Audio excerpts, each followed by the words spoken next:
you see a driveway and go off into the woods. House back there, good job. And so we wanted to, kind of get a closer look at that and see, what's going on there. Now we've been measuring and seeing how far those houses are set back, because you have a sense of like, even if you save 5 feet of trees, right, may not feel like you're in the woods, right?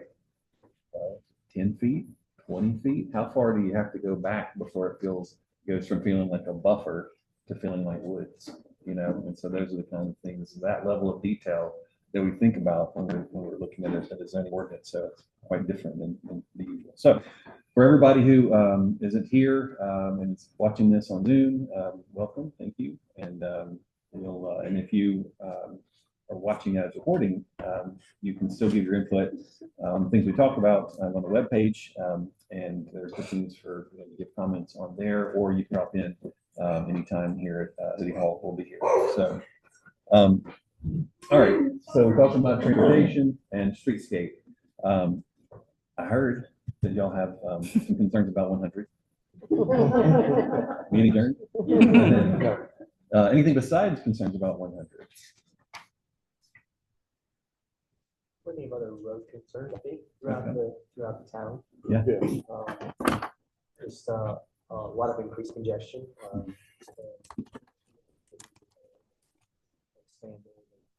So forth. I happen to be in Franklin this afternoon, and some of the things that I saw there that I really liked were, separate traffic on each side, and allows kind of a buffer to forget about the oncoming traffic and just enjoy the drive. In the trees, sidewalks that are set back from the road, so you have a grass buffer between the road and the sidewalk. And it just gives a kind of an open expanse and a nice drive, nice feel. And I wish you could see some more of that. Remember when trees were planted on 100 going up to 96, going, I guess, to Dixon? And then in the middle of the road, they did just bushes, never taken care of. Everything there is gone. There are trees left in that area where you get into 96. But nobody took care of anything once they were planted. And if I remember correctly, I heard that DOT wouldn't allow any trees that it had to be low bushes. Yeah, they're funny about that. They call trees fixed hazardous objects as opposed to trees, because from their perspective, all they're worried about is people driving. And if you're driving and you veer off the road and you hit a tree, then that's problematic from their perspective. I would argue that if someone veers off the road and there's a sidewalk and people are walking on it, we hope that they hit the tree first before they hit the person. My son, they hit the tree, so he didn't hit any pedestrians on traffic. Right. He just hurt himself in the car. The other thing is all these overhead utilities that you have around here.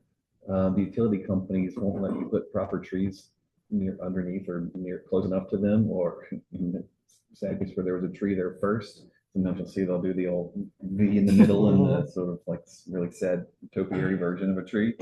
But they're like, well, you can plant things like dogwoods and whatever, little fruit tree, I don't know what, but it's like, well, that's not a street tree. It doesn't provide shade. It doesn't, I guess it's better than nothing.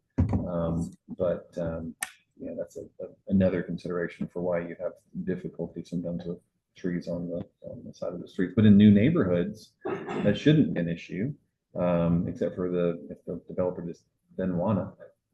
For the roots that go into the sidewalks and lift the sidewalks up. Yeah, but you look around and you see neighborhoods all over the place. I mean, most new neighborhoods in most cities are required to have street trees, and they have sidewalks and all that. And there's a couple of places like you look at West Haven, there's a couple of places where they have been lifted up and they just come in, they grind it down.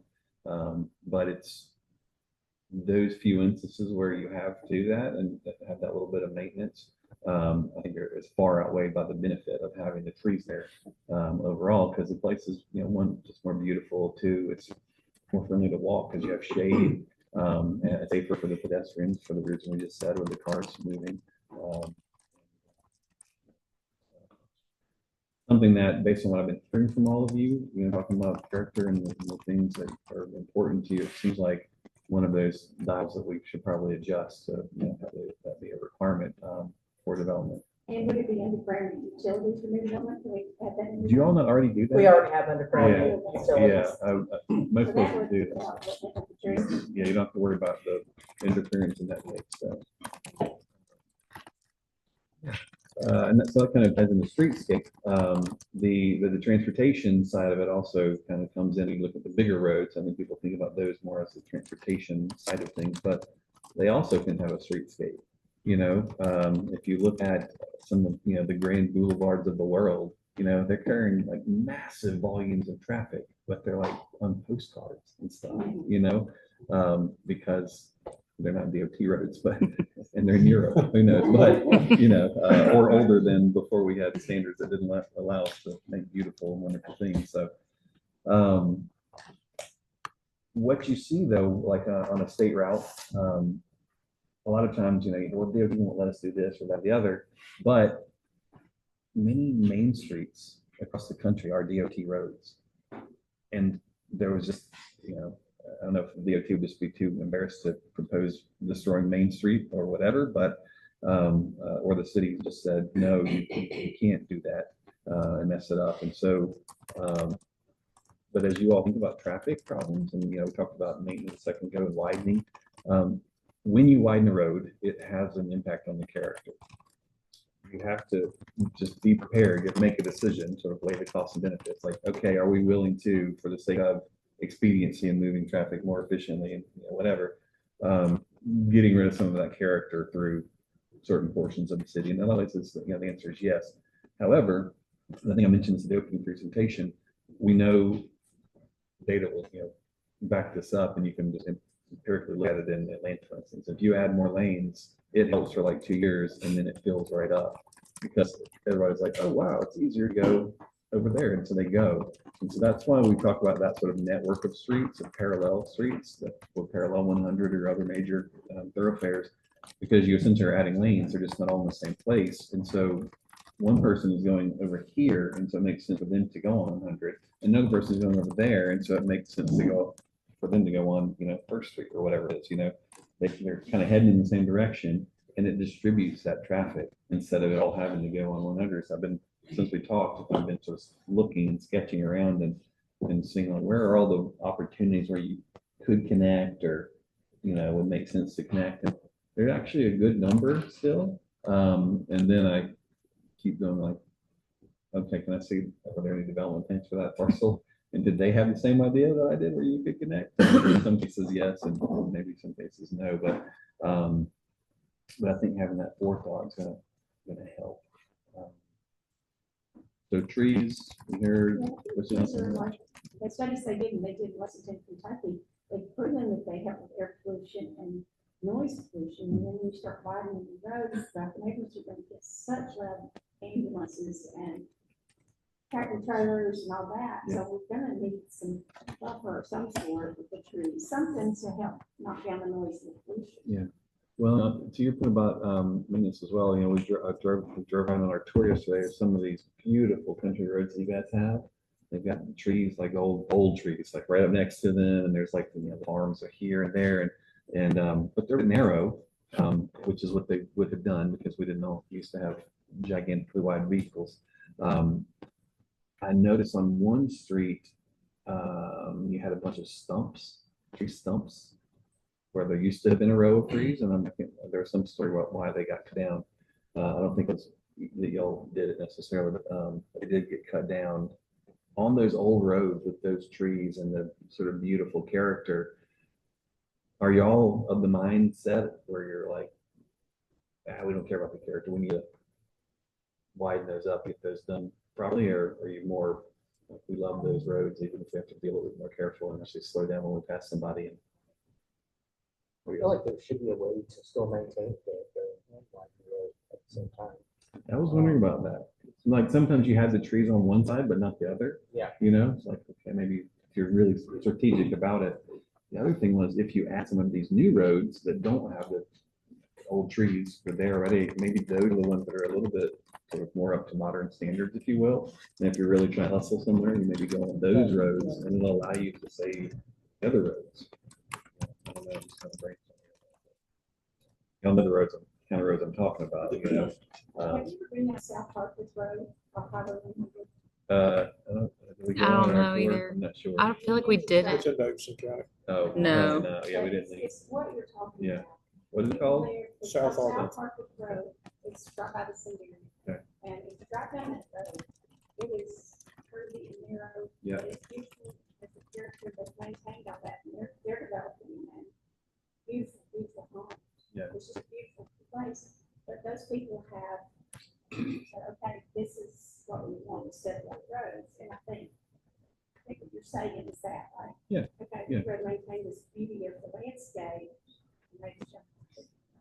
Yeah, I mean, it's one of the few things that you all can do to kind of keep the character that everyone senses, you know, if you resist as long as you can, the impulse to sort of improve these country roads, like, I mean, those are one of the most indicative elements of your character, even if there was a sort of conventional subdivision just on the other side of the trees that are there.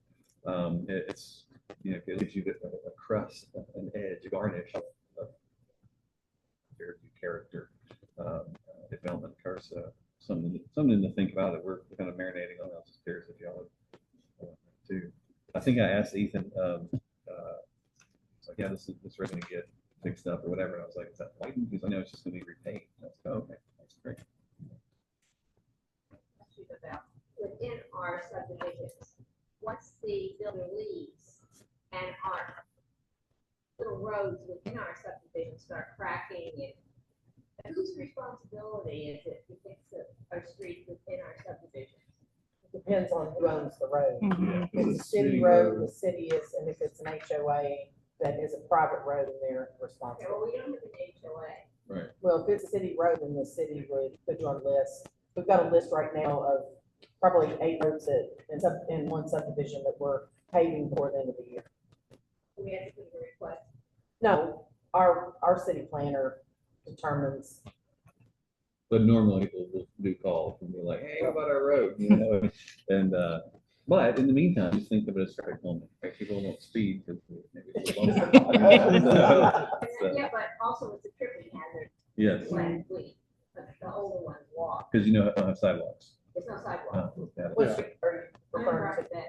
Present Bend, okay, so you're off King Road, Yes. okay? Hear that, Ethan? One Braxton, No, you side- don't have to call Braxton it. Bend off King Road. Yeah, Yes, one yes. side is worse than the other, like the first day, Mhm. it's really bad. On the second area we did, it's not as bad, but I can see it over the last, 10 years. And it's starting to get, lippy, rocks are showing through the asphalt, stuff like that. Right. So as an idea, to come up with what you're saying, is if the developer is responsible for the beginning of initial development, any project like that, they usually have a bond in place, is that correct? Yeah, A bond, for a year. For 1 year, okay, for 1 year. So my development that I live in right now, I believe they got their bond back going south, got the bond back in Cumberland Estates. And our pave is horrible. They paved it at night. It looks like dog do. Then they came back a couple of months later and they chopped up some more of the asphalt and did some more plumbing work. You know what about? Where they came back and they made these big like 12 by 12 boxes Oh, yeah. in the middle of Cumberland Estates on Hatchie. Yeah. And this was just done a year and a half ago, maybe 2 years ago now.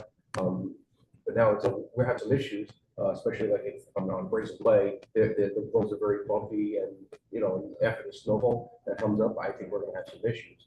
And now, unfortunately, the city's responsible for that. Also the place for the stop signs, the city's responsible for that. I feel that some developer should have some sort of asphalt or something for a little longer than a year. I mean, that's just some idea, I'm just saying, especially for situations like that, I don't know. I mean, if the developer's gonna be in that development for 5 years or so, it should be more than 1 year bond. Does the city have standards as far as the asphalt to use and how they how they pave and, you know, to put down a good product to start with. We do have street standards. Yeah, that need to be updated. Okay. They're much like everything else with our documents. Our street standards are currently being worked on by our city engineer to get those updated. And we'd like to by the end of this calendar year in front of the board of commissioners for updated street standards. The ones that are in place right now were put in place, I believe, in 2007. And just about every road in Fairview is built to those same street standards. There's also been some issues as we look back at some of the school neighborhoods in Fairview. Castberry's roads, when they put those standards in, they thought they would last about 25 years. Here we are right about 20 years, and we're getting those repaved here in the next couple months. As part of a ongoing repaving project. And so we are evaluating kind of what those standards produced in the long term, and then what we can do to improve those for the next future projects that come in, and how we can hopefully have some good longevity out of our road list. For Don's point about Cumberland Estates, particularly Brazelton Road, that is currently still under their performance bond. That has not been moved over to a maintenance bond yet. Once it goes into a maintenance bond phase, then it's 1 year from that point. So that has not been moved over to that yet, and the city is not taking control of that infrastructure. So the developer is still under piece. I say our development, we're not tied to it. I just And that was just repaved 3 months ago. No, I'm saying, he's your developer, right? Todd? He's the sales rep, he's not the developer. Well, he has works under. contact with the developer to be able to. But my only curiosity was about if we were able to maybe add something into the saying that developers, regardless of its own south or region or anyone else, be responsible for a little bit longer period of time, or maybe get an extended warranty or something like that, especially if they have to come in and cut the road up because of their issue, that they missed something or something like that, that maybe they're responsible for repairs, not the city, just to save the city on taxpayers' money. What roads are on the list to be repaired? Is there like a list at the end of the year? Yeah, There is, Tom has Mr. the Doherty, list he has this the morning list. during our state city address. Okay. And I'm just saying, it's on Facebook and YouTube right now. You can go back and, I mean, we probably have the list, but if anybody wants to know, if they want to refer back, if they, you know, maybe forget about it, it's on YouTube under our state and city address. Was on the site. See if I can pull it up. One of the things that when we talk about character, kind of in the same way that those country roads that you have here are, you know, sort of iconic, and really, you know, represent that character. We tend to not have a one size fits all solution. So like there's some places we like work on a development project and work on them in Wilson County right now, and they're like, this is the road standard we have. And I don't mean the construction standard. I mean like the road, they're all like this wide and whatever. And I'm like, well, okay, that's great. You know, if we're driving out, you know, from here to yonder, but what about in the neighborhood? Like, oh no, it's the same thing. They have 14-foot wide lanes, which I don't know if you know, it's like that's how wide the lane is on the interstate. And so it's in a neighborhood. If you have a 14-foot wide lane, I don't care what speed limit you post. You say 20 miles an hour. Imagine you're on the interstate and it said 20. You would feel like a fool. Yeah, you know?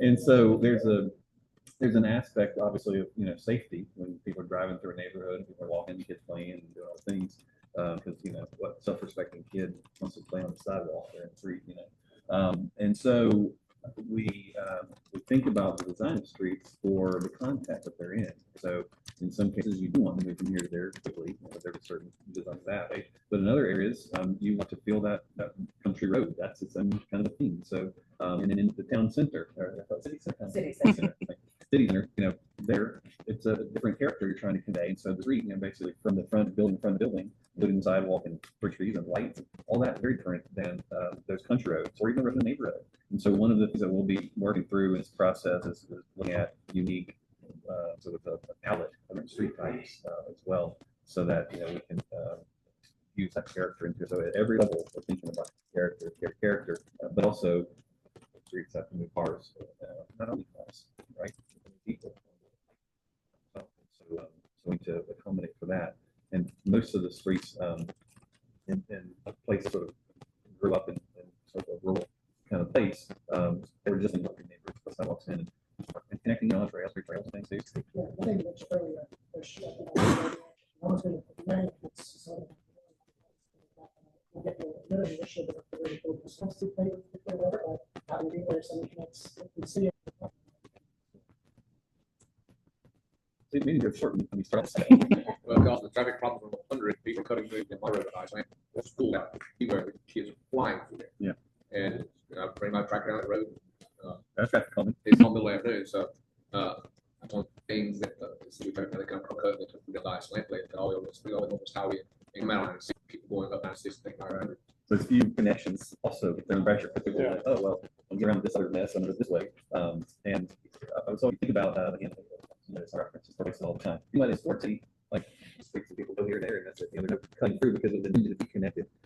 It was one will leave the other because of the other cut throughs, and then by the time you usually divide to the number of people that are cutting through on the start every day, by the time everybody wants to go down that road, they will like, Not driving a van, gets like hit it. My dad was part of the whole van out. Yeah. So the guy cut his head. This driveway, the driveway's in a bad spot, but it's top of the hill. Yeah. And at the blind spot, there's a warning sign at the bottom.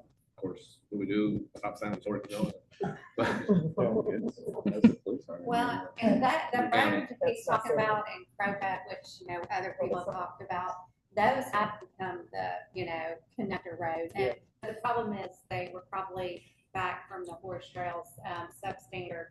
They were all probably county roads, and so it comes into, and they're not straight. So it's dirty roads that they're, riding, quickly through, so it's just as much a conversation. Okay, before right there at said Deer Run, Valley Deer Run Retreat. Both sides of the road presses like this. On both sides, the road is so bad. People driving in the middle, and then you press that hill, and you gotta be really careful. When I put my tractor, I'm pulling my truck. I have a 22-foot trailer, but I go and I'm just creeping along because just bounce like crazy. Right. The road is just so bad. Yeah. But it's been city road for a long time. I grew up here in '67. I've been here for a long time. And Mr. Walker, who lived at that elbow there, I think he was city commissioner, county commissioner, and the city advertising. And so, They're tracking back, it's somewhere around the time, what a function of, enough traffic. But when they know that they're probably gonna pass somebody, they'll start spending it. So we're. the thing about the wide, they've been talking about widening Highway 100. I was 2 lanes in the middle. You go through town where they got that many lanes, they fly through there, look through there. So in my opinion, they have 2 lanes, like slow down, they can slow down, slow down. They look at things, they can look at the stands off, and they're just buzzing through there. I know. So I'm tired of me. It's my if I say this area was so I got a good number of people that go back. The train goes the train go that way. It's just one point another, but to have 4 lanes, 5 lanes. And that's what they got word is like. Fair Boulevard.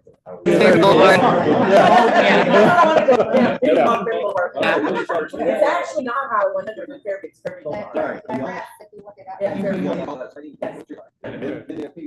Sorry, oh God. Fairview, or the end of, but it's Fairview at the end, is Fairview Boulevard. So thinking like Northwest. Yeah. Right. Northwest way. I still figure that one out. I don't know, probably shouldn't say this, but I'm going to say, I thought before I leave, one of my dreams is to have a bypass from 96 to 100. I would love to see it play, I'd love to see restricted development, I'd love to see if we have street fairs, I'd love to be able to have a parade, I'd love to be able to shut them down and have the events, and then open up and then one city, and community about it. 96, probably closer to interstate, at least that's the best. Building on the road there. Well, we're going to look off, so the big nice road, if you want to go down, one day, when you want to head towards, King County, you probably say yourself.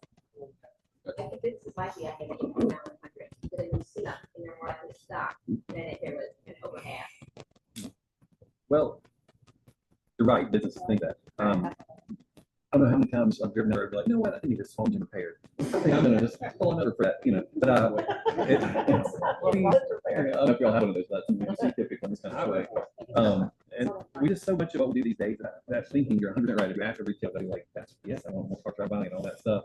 But really, they want to cars stop, right? And so slowing down traffic gives people an opportunity to, I really do got a slow engine drive, but I'm going home, I'm not slow engine, I'm ready to get repaired another time. But I think that if you're just whizzing by, and as we've heard, a lot of your traffic is not you all, so people come and go and using all this as a pass-through, which is normal because you all do that to them too when you count down, you know. So it's just the way it works. We have regional thinking here, regional transportation network.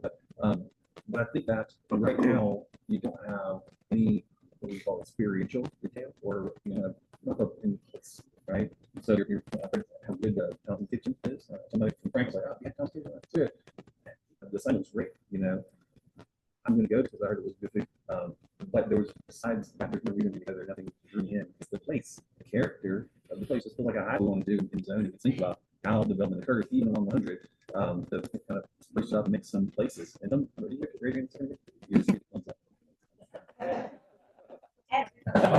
It's like your decision is like, oh, the retailers are gonna go here, and you can notice at the beginning of Highway 100, there's cluster of a retail, and it's like, oh, it's gonna go here, and then it's because it's spread out Highway 100, it just widened, the stop and the turn in and stuff, so you kind of, now everybody else wants to go to Highway 100, so, that's the desirable location because we're on the retailers, so get them off of the road and start, because we don't have that town square, so we gotta, we could.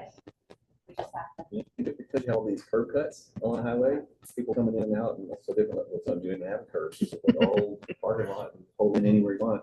It's a bit crazy. You just try to, navigate driving wise, certainly with safe and DOT and others, so they're about transportation safety and all that, those curb cuts, but you can't do that if you don't have other streets, or rear access position where you fix up and that's up, and then you can make a private street vehicle on it. But even if you've got a sidewalk every 5 feet, it's kind of driveway in the Burger King or whatever.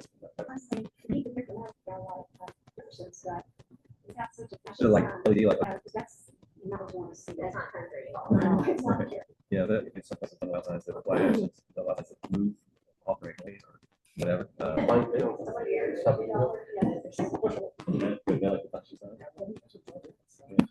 Yeah, I mean, it's wonderful to see that you're there. Yeah. Retail are so bad. And I have perfectly looked when I go into Franklin or, they say, that is terrible. That actually would work in my life. Make it a nice period. There might be something that not issued and made it go, but